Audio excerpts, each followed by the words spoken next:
I think we're underway, are we? Here we go. Right then, viewers of the Amber Army YouTube channel, I've got a very special one for us today. My latest one-to-one, Paul Bignot. Paul, thanks very much for joining me this morning, mate. Thanks for having me, mate. Good to see you. You too, mate. So, obviously, I've been doing a lot of these one-to-ones with former players and that. They've been getting very popular. The more I can do, the happier the viewers are. And of course, having someone like yourself who was part of some great teams of ours in the past, it's great to hear your thoughts on not just your time at Newport, but then your career in general. So I've got a nice few questions here lined up for you. So if you're ready, mate, I'll crack on with the first one. Let's get started. So you came through as a youth player at Crewe. Yeah. Obviously, Crewe were known for bringing through a lot of good players, like Rob Jones, Danny Murphy, Dean Ashton, players like that. How did you find the youth setup there as you were coming through? At the time, obviously, it was just normal because you don't think about it. But looking back, it was light years ahead of everyone. So what we had in place then, and I'm talking however many years ago, is first team, like clubs, they're just getting it now and they're lucky to have it if they have it now. So as in, we had the training ground, we had a swimming pool for recovery, we had the dome, the 3G pitches then, 3G pitch outside, everything you needed to work or improve, we had it. And as you said, they were known for bringing the players through. So what they did, soon as they made money, they just pumped it back into the academy, and that was their priority. So if you did come, which you won't find anywhere else, if you come through the academy, you basically got treated with priority, whereas the majority of clubs, they're not really interested in their academies. So great to come through, and at the time it was the place to be. So great for instance, first team was great. And obviously at the time, Darragh Grady was the manager. Obviously he's a legend at Crewe. I think he's the longest serving manager in the English game of all time. How was he to work with, and did you have any regrets leaving? Because word has it you rejected a contract with Crewe to go to Kidderminster. So how it worked, once obviously he gave me my debut, so I'm all waiting. That was in the Championship. I think I come on against Sunderland in the League Cup, and then the following week I made my debut away at Rotherham. But like the way he'd done it, so for example, we've gone out, we've warmed up, he hasn't named the team or said if I'm playing, but you can half figure it out. And a few of the older players said to me, like, be ready, it could look like you're starting. And then we've come back in for the warm-up, and he's just come up to me and he said, you're starting today. So I had no time to think. I was straight in the tunnel, then out making my Championship debut. And then again, at the time, you think nothing about it, but you look back, the way he handled it was, was clever, to be fair. So we enjoyed that. I had a taste of Championship football that season. I played like away at Ipswich, Watford, beat Leeds at Ellen Road. So again, looking back, it was like some good games. And then, so the first couple of seasons was Championship, and then it was in League One, my last season there, and that's where I played my most football. And I really got a taste for playing then. And then I remember I had a chat, I was in the office, Steve Holland as well was the academy director, and now the assistant at England. Obviously he's done very well at Chelsea, he's worked under all the greats. So he was a big drive. He was my youth team manager as well, so he was brilliant with me. But I remember they said to me, you can drop down leagues anytime in your career. So our advice would be stop, sign your contract and just basically keep going. But I had it in my head. I've had that season, I think I played 16, and I was like, I want to play week in, week out now. And I went on loan to, where did I go? Kidderminster. So I got a taste of it. And I had a little couple of rumours, teams were after me. So it's like, what do I do? Do I stop around, or do I go out and try and play? And then another one with Dario. I was on loan at Kidderminster, and Mark Yates wanted me to play in the FA Cup. So you're on loan, I was playing anyway. You have to get permission off your club. So I was still training with Crewe, so I went in. So to Dario, they want me to play in the FA Cup, and he goes, "Okay, then if you want to play for him, you can play, but you'll never play for me again." And imagine I'm only young, so, you know, when I'm thinking it's the right thing to do. Obviously, I'm there anyway. It's another game. And then I remember walking out of the office and thinking, what? And then I remember I tried to ring my dad. He must have been at work, didn't pick up. Tried to ring my brother, he didn't pick up. So I think, what do I do here? And don't forget, I'm only young. And Yeah. it's took about half an hour, gone back, knocked on his door. I said, I don't want to play for him. He goes, all right then. The next, say that was on a Thursday, Friday. The next day, started Bradford away, started and played for Crewe. And then I kept playing then. And then, you know, like, it was just little tests, which I thought the right thing. I don't know. He just had his little ways of going about doing things. And then in the end, I ended up going back to Crewe and I was playing. So just little things like that. Yeah. So obviously you end up leaving Crewe then to sign for Kidderminster permanently. So Yeah. the offer of more football then that drove you to So, that. yeah. So obviously, if I'm honest, there was another club that come in for me, and it was in the league, and that was what I was eyeing up because I was thinking it's a lower level, but I'm going to be playing week in week out. Yeah. And I think it was Barnet. They showing strong interest, and for whatever reason, it didn't happen. And then Kidderminster put a good offer on the table for me. I've been there, I liked it, went there, and to be fair, first season, loved it. It was a different type of football. Obviously, it was the conference, and I remember going there at Crewe. It was pass, pass, pass. I remember I passed it into midfield, just as what I normally do. And I remember the manager pulling me, saying, "I know you might be used to that, but the players here aren't used to getting on the ball and turning. So when you get the ball, I want you to clip it behind the fullback." And I'm like, "No one's there." And he's goes, "You don't worry about that. You pull it over the fullback's head, and then it's there. I'll deal with the rest." And I remember again, I remember speaking to my dad. I'm like, "Do you want me to just kick it into space where no one is?" And I basically thought that was making me look bad. And my dad was like, "Listen, you've got the ball. You're in control. Do what you think's right." Do you get what I mean? But the Kidderminster experience showed me the other side of football, as in it was more in your face, the aggression in the dressing room, the managers getting in people's face. And the first season, to be fair, I did enjoy it. And then the second season, I didn't play. Me and the manager wasn't really getting on, if I'm honest. And then that's where my chance. Say that again? Mark Yates. Yeah. Mark Yates. That was near. Yeah, so, and then that led my opportunity to come on loan to Newport. Which is obviously where we're going to next. Then obviously you came on loan to us. You obviously got a good feel for it because Dean Allsworth signed you the following season. That season then was pretty special, of course. So it was a record-breaking season, winning the league. What did that season mean to you personally? Oh, it was massive. So that's where having basically a rough year or so at Kidderminster the last year, and you've gone from being a Football League player to now ending up in the Conference South is a test of character. You could think, oh no, falling off a cliff here. But it wasn't. I remember when I come into Newport on loan, they were struggling. I remember at one point, the fans might have even wanted the gaffer out. Do you know when you we're thinking, oh, like, what have I come into here? But I got an instant with the gaffer. You know when you just know. So it just felt right. When certain clubs, things feel right. The manager, the players, and we come in. The results picked up. We finished that season strong, and you know when you just know the core's there to kick on, and then that led to the winning season.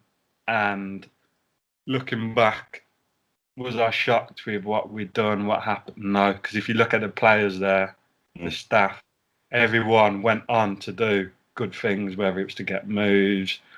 The club went on again as in league status, so it kick-started everything. I mean, if as you mentioned there, a lot of the players went on to do great things. I mean, yourself, you moved to Blackpool. Sam Foley has obviously ended up playing Championship football with Yeovil and now is in the Scottish Premier League. Gary Warren played in the Scottish Premier League. Craig Reid got his move to Stevenage as well. Danny Rose is obviously doing well in the Football League.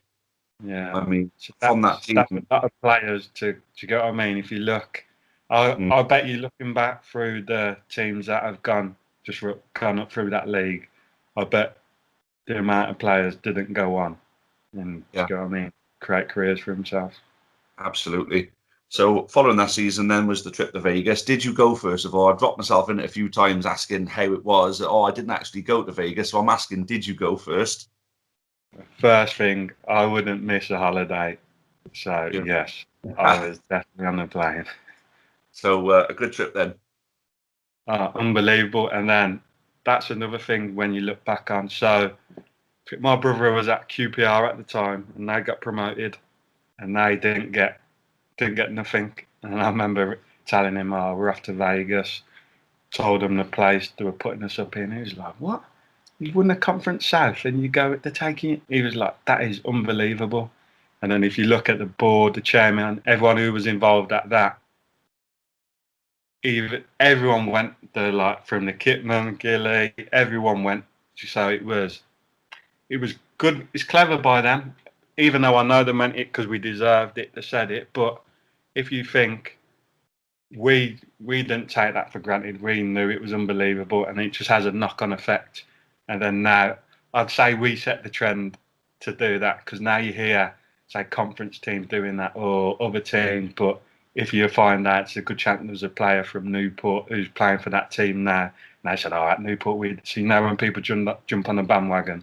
But at that time, for us to do that was unbelievable from the club to do that. Mm-hmm.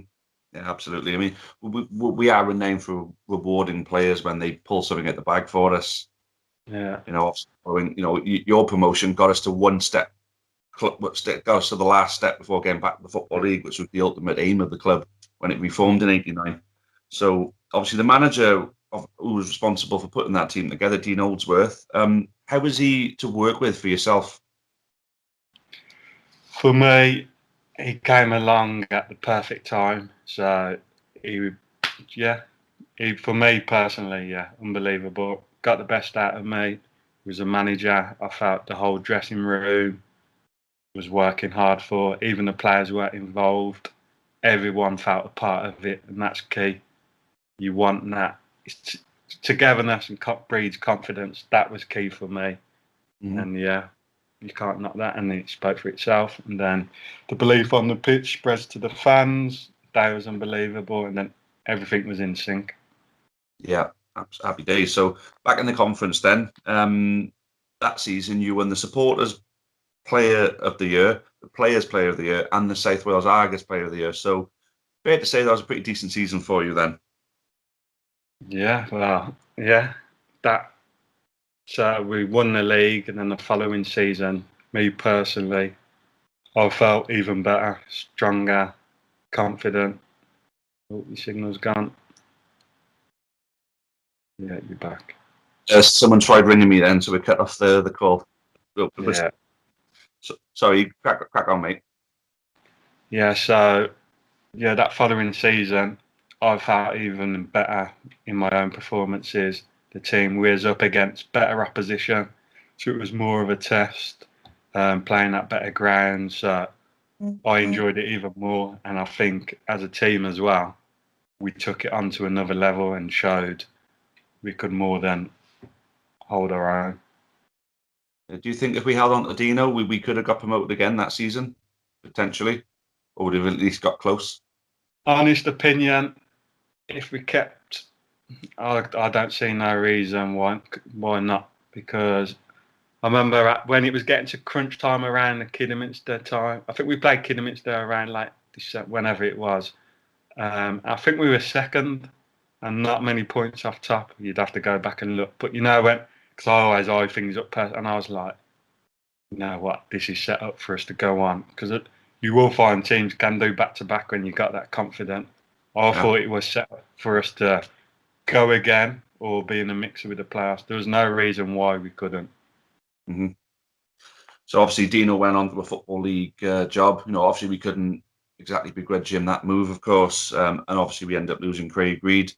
I know you worked with Tim Harris for a while as manager, but then Anthony Hudson. I just wanted to quickly touch on Anthony Hudson because Yeah. a lot of the people I've spoken to have said how good of a coach he was, just maybe a bit out of his depth as a manager at that particular point of his career. So, how did you find him to work with at the end of that season? Yes, I don't. Off the top of my head, I only was it a couple of months he was there towards the end. How many months was it? Strongly, didn't we, that season? And Yeah, so had high hopes for him. he'd come in. His sessions were bright, sharp, like your modern day coach. Basically, put on good sessions and results. I think we had a little blip when the gaffer left, Dino. Result, but then we picked up again. So we did finish like looking in a decent position. So yeah, was he out of his depth from what I've seen? No, because we were getting results. He was putting that he was new to it, so he sort of just. So I didn't really see it. Well, I didn't see him the following season. So yeah, but if you look on, he's gone on to do good things as a manager. So Doesn't he? He clearly was just at the start of his journey. So yeah, what he's done speaks for itself. I always find him a nice guy, so I'm really glad to see him doing well. Fair play to him. But then for yourself that following season, so you ended up signing for Blackpool, but you were on trial at Leicester for a week before that. Did nothing materialise there, or was Blackpool the better option for you? So I went. It all happened like crazy, to be fair. So I went down to Leicester, had a strong, like a good week. So I was impressed with how I'd done. The manager was Sven. Didier Man was part of the staff. So obviously I've gone from being at Newport and now I'm in this environment. Yeah. And they pulled me in the office. They were like, what was his words? It was like, I love how you defend, basically. He was like, basically we're saying it was a dying art, like defenders who enjoy defending. Yeah. It was like, we're impressed with you. He goes, and he was like, what's your price tag? And then I was like, it ain't going to be a lot. I was like, you'd have to obviously speak to Newport. And he was like, listen, we are interested. They had someone on, Kyle Norton was on loan or something from somewhere at the time. So he was like, it's dependent on the situation with him, but we like what we've seen, and it was at that stage. And then I went down to Blackpool, played against Rangers in a friendly. Manager there. So then he's offered me a deal. But then on that day, I remember I went back to the hotel room.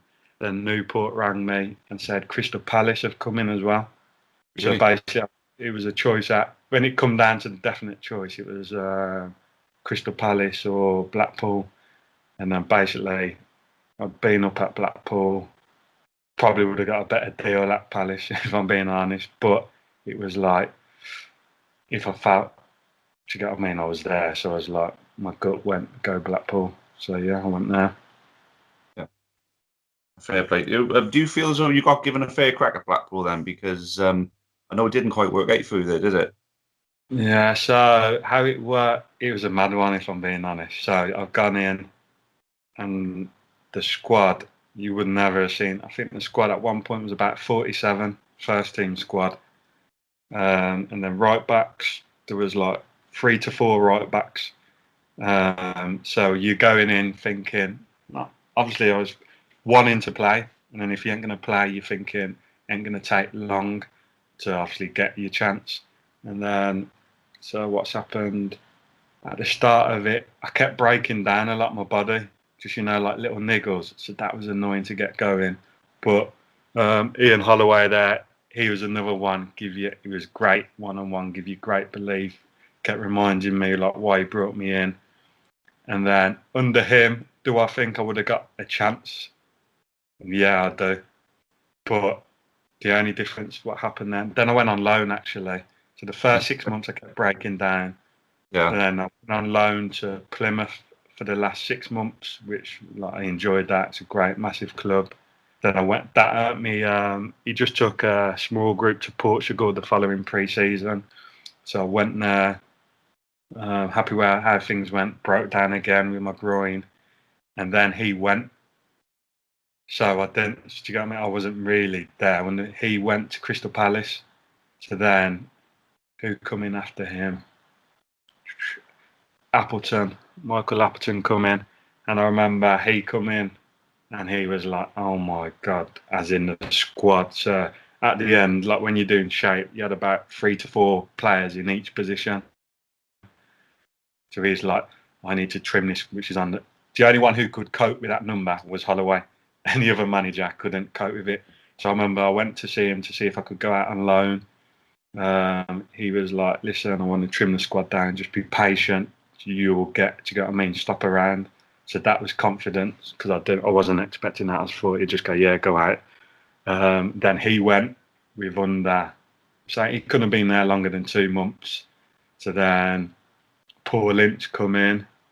But before he come in, last in training and my last tack, I've gone in for a challenge, and I've done my ankle. So then I needed an operation. So basically, I was out for the whole season. And then Ince did come in. He's pulled me in the office at the end. He's like, "Listen, yeah, I haven't seen you play. The squad, the size of it's ridiculous." So I got cut it by half. He's like, "Listen, you need to go and get fit and get a club." So then I went into a summer injured and without a club. So looking back at it, yeah, obviously I would have loved to have had a chance and prove what I could have done, but everything happens the way it does. And would it have changed it? No, because you can't go back on what everything happens the way it meant to be. I believe. Would it? What would my advice would be? Probably go somewhere where you're going to play. Do you get what I mean? Where they're going to bring you in, but it was what it was. Still enjoyed it. It was a very hard period. I wouldn't lie, but I got a lot from it. Mm-hmm. Then obviously Grimsby were probably your more stable club that you end up playing for after that. Then, Yeah. would you say the 2015 playoff final was a particular low point for you in your career? No, so Grimsby, yes, into that season. What happened then? So yeah, went on trial there. To be fair, we had a joint manager, Paul Hurst, Rob Scott. So we went into that, and for that league, Grimsby was a big club, fan base. They expect to be a football league club. They expect you to beat everyone week in, week out. I remember my first game. I think we drew 0-0 first league game of the season, and we got booed off.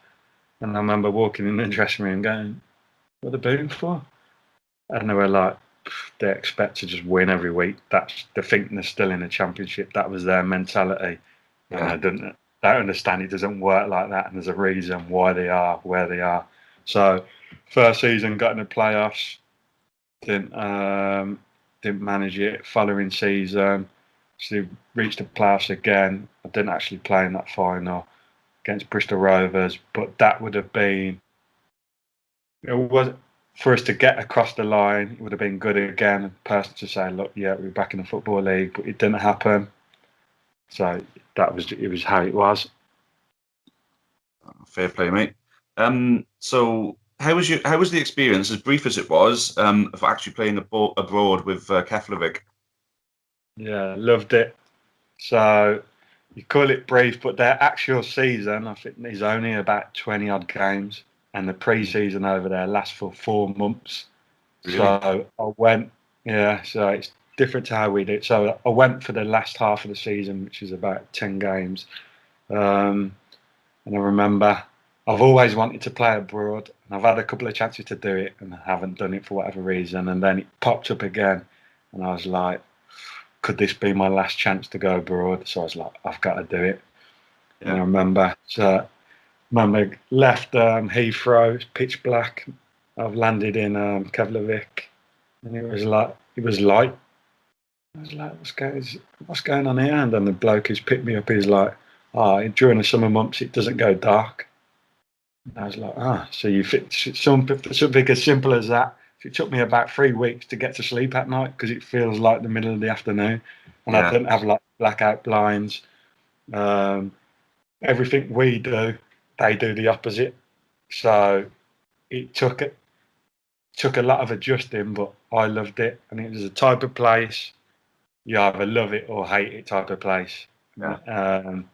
I was based next to the Blue Lagoon, So, don't know if you know about that. That's unbelievable. Seeing the Northern Lights, standard of football over there. Technically, got some very good players. You wouldn't think the standard, but yeah, great experience on and off the pitch. And obviously, great for my little girl. Bring her over at the time to experience it as well. So, oh yeah, I loved it. Perfect. So following then, you eventually ended up finding your way back to Newport then in the Football League. So how was that for you, obviously, to rejoin us at that time? Yeah, so yeah, another proud moment because obviously I've played for him in the South National League and now I've got a chance to play for him in League Two. Warren Feeney signed me. I played with him at Plymouth. Yeah. So he was still a player there, so he knew me from there. So he signed me. So yeah, so it was great. Just great to see from where the club had come from to where they was. Like the transformation was massive, and I generally liked just seeing that, and he was proud to be a part of little steps along the way. Yeah. And then unfortunately, obviously, Bignot got sacked early on. But it was like another I had loads of experiences there, which I won't forget. So you were part, obviously, that season is renowned for being the Great Escape season. Yeah. Obviously, things were a bit shady now, so I'm not sure what kind of part you played in the actual Great Escape. But were you there when Flynn took over from Wesley? Yeah, so what happened then? So Wesley come in after Fino. And again, another type of different manager to play for, another experiences, another things to look back on, like the highs, the lows. And then Flinny come in. Yeah, I was still there, but I wasn't playing. So the last day of the season, like OB, we stopped in there. I stopped up a few nights a week in the same hotel as OB. So that was great for me to see him get that goal. Obviously, that would go down forever. But I was at the game. My family was there as well. And obviously, at one moment, it was looking like relegation was a real possibility. And then just the switch in a matter of, a minute was like unbelievable. And it was just great. Again, the supporters, they deserve it. So, and then for him to watch them go on and see what you've done the season after that in the cups, and it speaks for itself. Yeah, I know you didn't feature much, obviously, during Flynn's time, obviously on that part of the season. I know Craig Reed was in a similar position as well. I can actually remember on the pitch invasion, being on the pitch and seeing Craig just sort of stood there looking lost.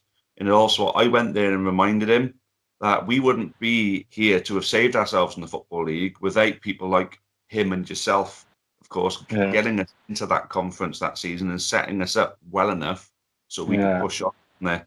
So I said, we're only here now because of you guys. So, is that how you would see it yourself?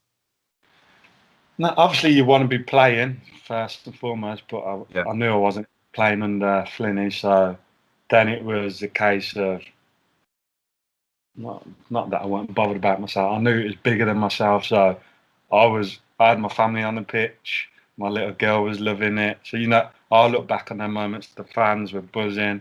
All that work to get to the league could have just been gone like that. So I look more at the bigger picture. Me not playing, it's not. Do you get what I mean? It's not about. It was about the club surviving, being part of that. I was out uptown afterwards with all the lads. So it's a great night. I look at it more from that angle. I don't look at it as I weren't playing it. I'm not. It is what it is. I wasn't playing, so then it's about what's best for Newport, and that was winning that game, stopping up, celebrating. Yeah, absolutely. So for yourself though, are you still playing? Because the last thing I could find is that you were playing for Telford last. So are you still on the books of Telford for this season? No, since Telford, where did I go? So after Newport, I went to Barrow. Then I went to Telford. Then I signed for a million miles away down in Truro. Toddy signed me. Chris Todd, when he was manager. And then he signed me, and he decided to leave a week after. So cheers for that, Toddy. There's always a drama where I'm at.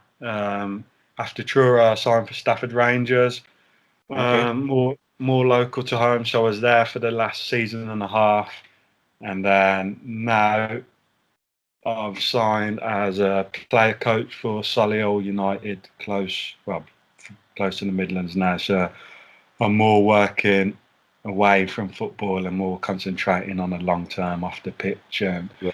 helping players. Because I was actually going to ask if coaching is in your future, are you going to stay in the game, basically? So away from football now, I've got all sorts going on. So the mindset side of things interests me the most. So I'm working with children in schools, using sport as a tool, using the mindsets. Because you'd be amazed at the results you can get using sports to help bring people on. I deliver a PE, football, before and after American football. I've been trained by the NFL to deliver that. Yeah. And then coaching, I've just started this role. So I enjoy getting the best out of people, working with a one-on-one. So I'm doing that. And I've set up Big Mind Sports, where I provide highlights for players around the world. So the most notable player, Stephen Nzonzi, I've done his whole career from every team he's been at. I'll put all his footage together. So that's more of a keepsake. So you more high profile players, like special moments, World Cups, Champions League, they want it just a keepsake, to look back on. And then I'll work with players who want it to showcase what they're doing to get moves, work with agents. So people use me for all different reasons. So the business side of things, I've got more interest in that, but it's more sports related. I'll always be involved. Obviously, that's my strength in sport. And just see where it takes me. It seems like you've got a bit of a varied skill set there then moving forward. Yeah, so it's just seeing what one I like the most or get the most success for, and just keep pushing that and just keep helping people. I mean, if you've got any links or anything like that to anything that you're doing at the moment, because I'd be happy to share them in the description on this video if you'd like. Yeah, so I've got a website, bigmindsportsedit.com. That's just getting updated. So over the next month, it's still there now, but that will be updated. On Instagram, it's at bigmind222, and you'll find out the players I work with and the videos. You can see it on there. But yeah, it's interesting. Afterwards, mate, I'll get some links off you and I'll put them in the description so the people who are watching this video can have a look at what you're doing, basically. Yeah, sounds good. Happy days. I've got one more question for you. It's the one I ask everybody. Who's the best player you played with and the best player you played against during your playing career? With and against. So against, it was when I was at Crewe, and we played against Wolves.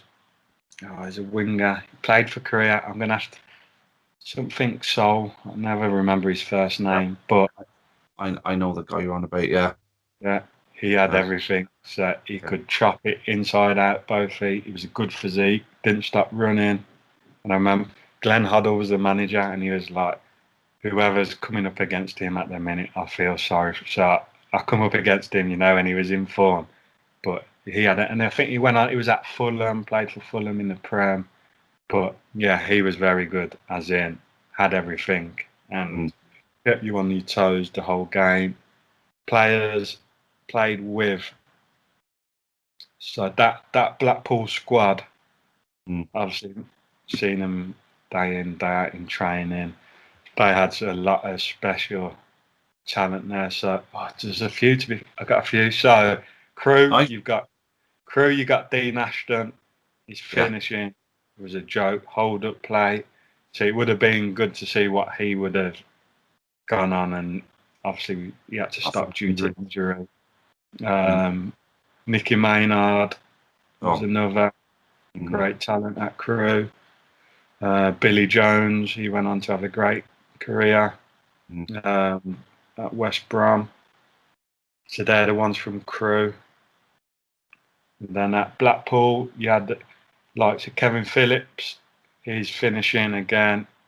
Just you looked at it, and he was early 40s then as well. So you're like, imagine what he was still unbelievable then. Imagine what he was like in his prime. Ferguson, midfielder. He was just you can tell someone's just a born winner, born leader. He never took his foot off the gas, like every day of the week. Just his whole mentality. And then obviously they both played for Blues, so I'm a Blues fan, but he was unbelievable seeing him in person. They had a left back, Craney, played for Celtic, Blackpool, obviously. There's loads, but to put it on one. In the Newport squad, you'd look at Danny Rose.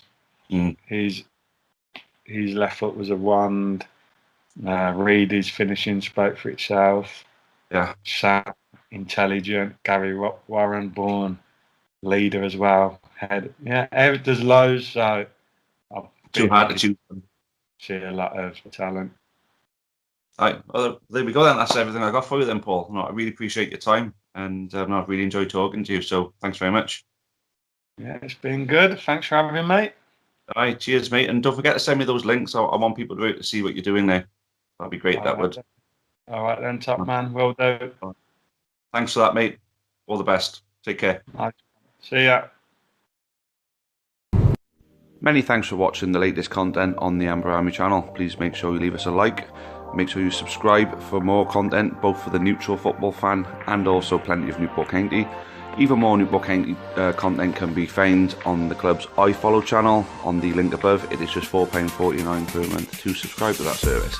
And those of you feeling extra generous can also support us on Patreon on the link at the bottom there. That would be a monthly donation of your choice. Thank you again. Make sure you've subscribed, and as always, up the county.